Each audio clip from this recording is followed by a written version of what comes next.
மலேசியாவிற்கு 2 நாள் அதிகாரப்பூர்வ வருகை மேற்கொண்டுள்ள ஜப்பானிய பிரதமர் ஷிகேரு இஷிபாவிற்கு இன்று பிரடானா புத்ரா கட்டிடத்தில் அதிகாரப்பூர்வ வரவேற்பு நல்கப்பட்டது.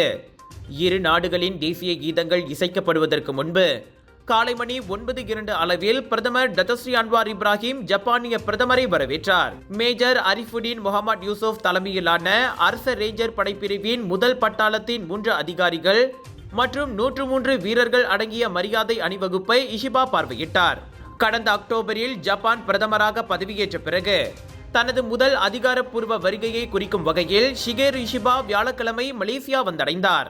அவரை வரவேற்கும் நிகழ்வில் துணை பிரதமர் டத்தஸ்ரீ ஆமார் ஜாஹிட் அமீடியும் கலந்து கொண்டார்.